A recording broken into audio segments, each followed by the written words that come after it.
Posters, magazine features, and websites are all the usual methods to promote a feature film.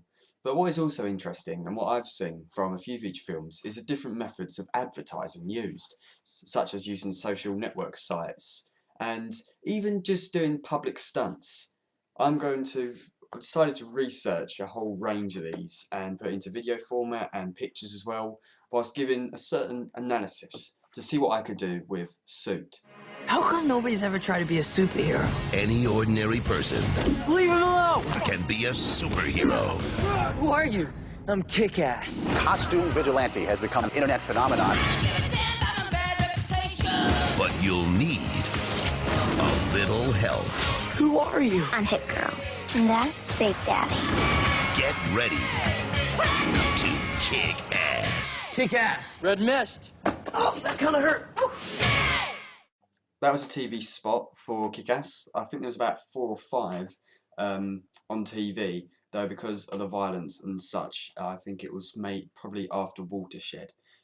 Usually do involve part of the story, and like I said, the voiceover there is basically just a very short version of a teaser trailer. However, there's also other things included, so there's such as the story. Alice in Wonderland, for example, which I'm going to show you, is just more or less the action and jocular moments in the film.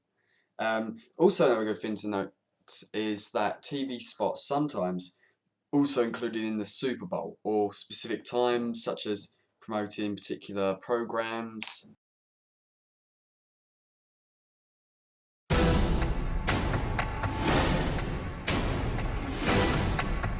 Alice, you're back. Off with their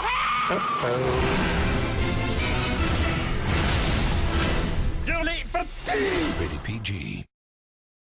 I don't think it's necessary to delve too much into TV spots and short adverts on TV, because particularly from what we've just seen they're quite similar in the reveal and the shots chosen, especially for the audience. They just pick out the key moments, and that is what is like with many films. What I think needs to be dwelled upon is the use of Web 2.0 that many films are using, such as the interactivity. A notable one though, and I think we go over this quite quickly, is social network promotions. Facebook is undoubtedly one of the most visited websites, probably in history. This is probably the best opportunity for films to get themselves out there, to connect with everyone and keep everyone updated on a daily basis. Super is a good one. It's like many other films I've seen, even Monsters, the low budget, has a very similar outlook to this. As you can see, there's a theatrical trailer already there, and there's also a few more photos, videos, there's different information, there's also links to James Gunn, director, Ellen Page, one of the actors, there's also photos, there's even an option, if you can see it, they even have one where you can make your own poster. So they're giving audiences a complete interaction with how basically they see the film and how much they like it, that they can work around it in a way. And you can say there's also more links, there's overviews, you can even connect with them, and obviously if you do like this page, they've got to keep you connected with trailers and everything. So on a massive scale basis, that the amount of people that go on Facebook daily, which has been confirmed by statistics, that it's only apparent that you should update them, because it will come up on their news feed and they'll see more and more stuff that's happening about the film. Whilst it isn't necessarily an advert feature, a web game still does advertise a film in a slight way, even though it does sort of come under the promotional website.